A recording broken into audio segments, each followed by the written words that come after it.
Hey, happy December and happy Sunday. Welcome back to another episode of Sunshine Consulting. Today, I was inspired by a conversation I had with my good friend Chance about paying off an amortizing loan early. If you don't know what an amortizing loan is, essentially it's the most common loan for auto or home debt in a way where every payment you make, the interest amount goes down and the principal amount goes up. And what we're talking about now is what happens if you pay extra on top of your payment. Well, essentially what happens is it adds to the principal amount, which deducts the amount of total interest you'll pay over the lifetime of your loan. And I think there's definitely some pros and some cons to this. And so now is when we're going to talk about this. So I'm going to start off with the, why you shouldn't do it, because then I want to talk about why you definitely should.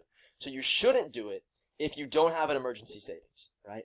Whether you have a house or an auto loan, there are some random expenses that could happen, and you don't want to be dumping all of your money into the house because you get a loss of liquidity. And liquidity could be stated as, how many hoops do you have to go through for you to make a purchase? So cash, you don't have to jump through any hoops. You can go buy something right now. Whereas if you have equity into your house, which essentially is the extra payments, that's where it goes into equity in your house. If you want that money, you have to refinance. You have to go through all these hoops just to get the cash and then buy.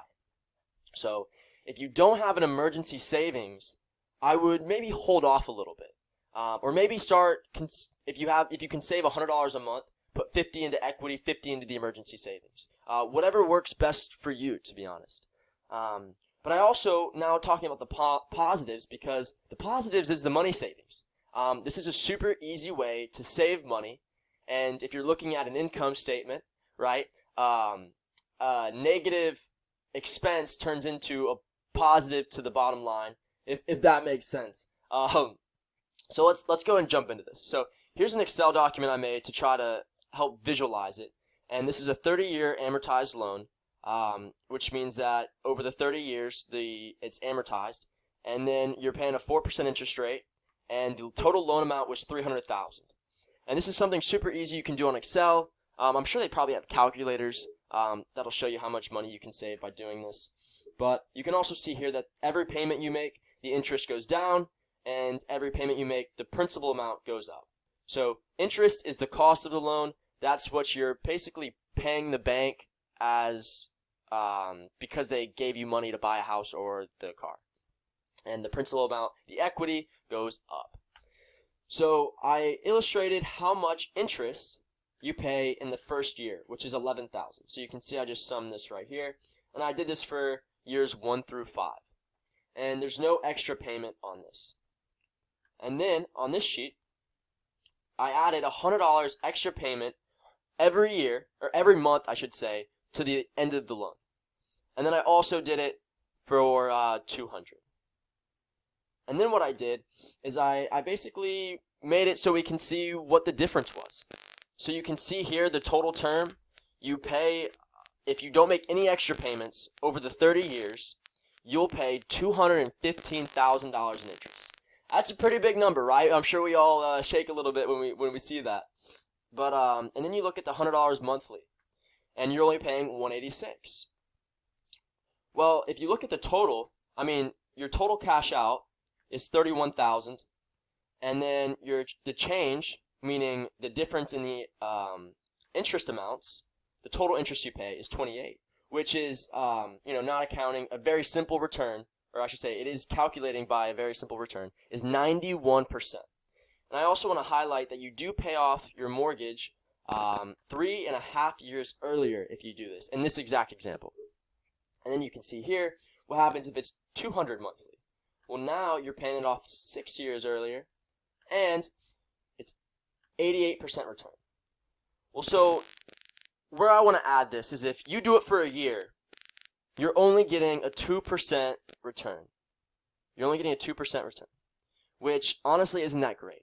I would much rather, not that I'm a financial advisor or I know anything about anything, but I would definitely recommend that for a 2% return, it's a lot better holding that as liquidity in case anything happened. Even, maybe even a 6% return.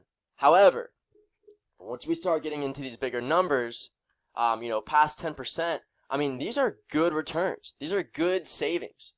And then you're looking at the total lifetime of the loan. I mean, if you can afford to make this $100 monthly payment, you're looking at a 91% return. I mean, you really can't find these types of returns anywhere. So my recommendation is, if you can get a savings account, right, and you have the money liquid, that if anything happens, you're safe, and then you start putting the money in, and you can do it consistently for the lifetime of your loan, you're going to save a lot of money, and that's a super smart financial position that long term is going to put you ahead. So Chance, I just want to say you're an awesome, I can't say your usual motto because this is a professional YouTube channel. I'm trying to remain professional, but you know what I'm thinking. And man, anybody that has a loan, if you can make the extra payments, you're going to be saving money. And if any of you guys need help setting up one of these for yourself, I'd be more than happy to help you out. Leave a comment, shoot me an email, do what you got to do to get in touch with me, and feel free to check out my other videos. And if you haven't subscribed already, I'm at like 60 right now, so let's try to get it to 100. That's a good goal, right? Anyways, hope you guys have a great Sunday. I look forward to the next video, and thank you for checking into Sunshine Consulting. Cheers.